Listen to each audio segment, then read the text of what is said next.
Hi guys, welcome back to Dimitra's Dishes. So today we're going to be making the basic brioche dough. You can take brioche dough and turn it into cinnamon rolls, chocolate brioche, cinnamon raisin brioche, walnut brioche, pretty much anything you like. You could even make it savory, like a cheese and herb type brioche. If you've never had it, you're missing out. Brioche is really decadent. It's like the most decadent bread. It's kind of like a bread meets a pastry, if that makes sense. It's kind of like a cakey type bread. Really good. It's sort of like, to me, I would put it in like the Danish type dessert family, if that makes sense. But we're going to get started, and today I'm going to teach you the basic brioche recipe, and then I'm going to take you through many different forms of brioche. We're going to make chocolate brioche and all different ones in upcoming shows, but let's get started by going over the ingredients. Of course, we're going to need some yeast because this is a yeast dough. We're going to need some all-purpose flour, some pure vanilla extract, and you can leave this out. This vanilla extract is really good if you're making a dessert type brioche, but if you're making savory, leave it out. We're making dessert kind of brioches this week, so I'm making this dough with vanilla.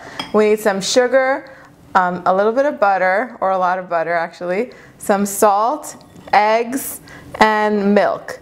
Now, I'm using whole milk because that's what's best for this recipe. Now I'm going to use my stand mixer. If you don't have one, you can do it by hand.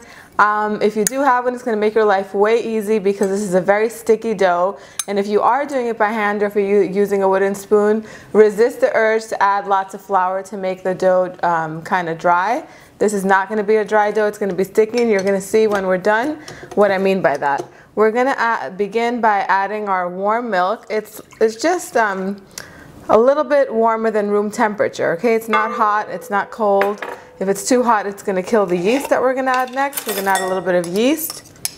This is dry yeast, about a tablespoon.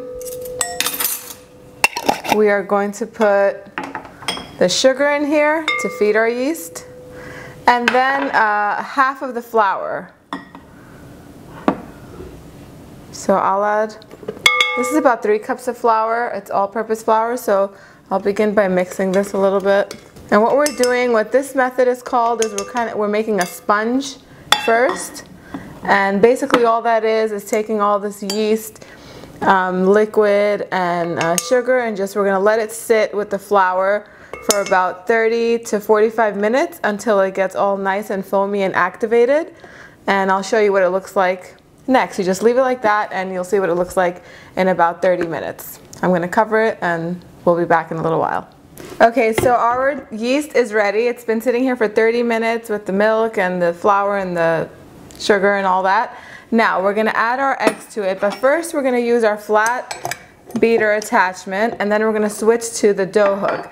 Now you want to make sure that the eggs are at room temperature and the butter is nice and soft as well. You don't want to add anything cold to this, so that way it continues to do its thing.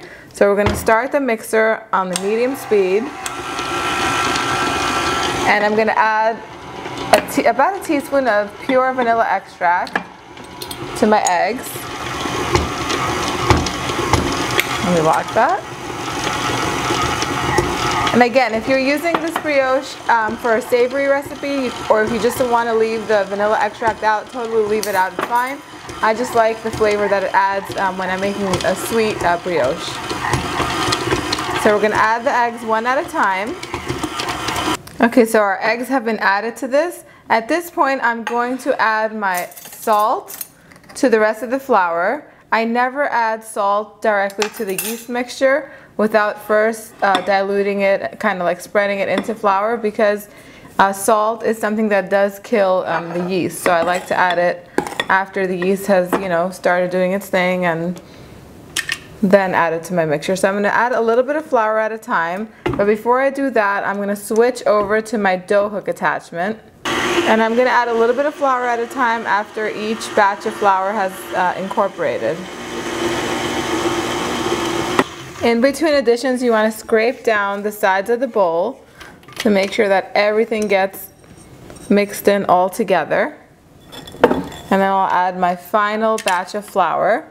Now after I do this, I'm going to let this knead for about 8 to 10 minutes. on a slow to medium speed, so that way it develops the gluten. While that's happening, I'll clean up around here. Okay, so after 8 to 10 minutes, when it's done kneading, this is what your dough is gonna look like. Okay, now a lot of times I make this dough and I make double batches, and when you have a double batch going on in here, sometimes it won't collect all like this in the middle, and it'll just be kind of spread out and sticky. You'll know what I mean when you do it, but it's good. It's a good idea to make a double batch of this because it keeps well in the freezer.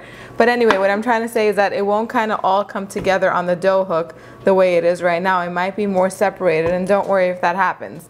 Now, make sure that your butter is really, really nice and soft like this, where you can take like a tablespoon of it at a time and add it to your dough right here. Now I'm going to add a little bit at a time until it's all combined in here and it's really like well incorporated through, and then we'll move on to the next step. And I do this on sort of like a low to medium speed. Make sure you lock your machine. Now don't add the butter the next batch until the first batch hasn't incorporated. And if you need to use your spatula to help you, because sometimes it'll stick to the side of the bowl, you can just go ahead and do that.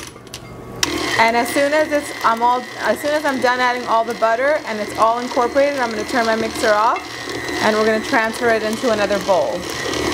Okay, so I like to save the wrappers of the butter and use them to oil my bowl. And you want to do this so that way the dough will rise properly and not develop like a skin to it or kind of stick to the bowl, and be able to rise properly. Now, the dough looks beautiful. I'll show it to you. Here it is.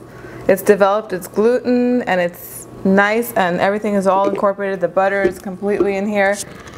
We're going to transfer it into this bowl so that way it'll have room to rise, and this is going to pretty much double up in volume. So keep that in mind. Okay, so I'm just going to cover this with some plastic wrap, and I'm going to put it in the warmest part of my house so that way it can rise. It's going to take anywhere from 1 to 2 hours until it's doubled up in volume. And what I like to do, I found a really nice trick when I'm proofing doughs. Proofing is just another word for when it rises. When dough rises, I like to get my dryer, my washer and dryer, my dryer going for a few minutes with a towel in it. A clean towel, obviously. Get it going for like 5 minutes so it's nice and hot. Then I turn it off and put my bowl of dough inside my dryer over the towel, and I just crack the door open a little bit so some of that heat escapes. And after a few minutes I'll just close the door and I'll leave it in there, and between 45 minutes to an hour most doughs will double up in volume. That saves a lot of time and it works every time. Now make sure the dryer is off obviously, and the dryer is not too hot. Make sure you put it on the towel, not on the bottom of your dryer wall. Otherwise, if it's too hot, it will kill the yeast and then it'll ruin your batch. But if you don't have a dryer, you don't want to do that, leave it on the side. When it's doubled up in volume, it'll be ready. And then at that point, you want to refrigerate it so that way it's easier to work with. Otherwise, I have used it without refrigerating it, but it is best if you refrigerate it at least 2-3 hours so it gets nice and cold and the butter sets. Another thing, I'm pretty sure I mentioned that the butter that I use is unsalted. I never like to work with salted butter. I like to control the salt using however much salt I like to put in my recipes with the actual salt, not the salted butter. So I'm going to put this on the side. I'm going to let it double in volume, and then the dough will be ready to use. Alright guys, so this is what the dough looks like, the brioche dough looks like once it's done rising. It took mine just an hour to get to this point.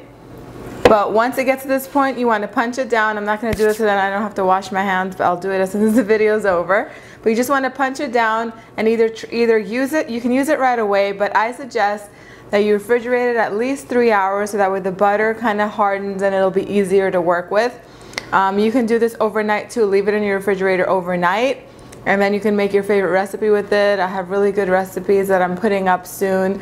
I have a chocolate brioche recipe coming up. I also have a cinnamon raisin brioche. I have cinnamon rolls coming up. So this dough is so versatile, and not only can you make sweet breads with it, but you can also make savory ones like with cheese and herbs and so on and so forth. If you want me to make some breads like that, just let me know. Leave me a comment down below and I'll I'll show you a really nice savory bread to make with this dough as well. It's delicious, guys. So what I actually do whenever I make this for my family at home, I make a double batch and I make a bunch of breads and I hand them out to the neighbors. Or what you can do is you can have this, double this recipe or cut this recipe in half, whatever you want to do, because this makes 2 loaves or a large bundt pan or a whole 9 by 13 inch cake pan. But what you can do is you can freeze this dough as well. It freezes really well. It can stay frozen up until a month, and this can stay refrigerated up until 2 days. So you can definitely make this a day or two before you're going to make this recipe. Check out my website for lots of things to do with this brioche, and keep tuned, stay tuned on this channel so that way you can see the recipes that are coming that we can make with this dough. Post your comments down below and let me know what else you want to learn with this, and I'll see you guys next time. Bye everyone.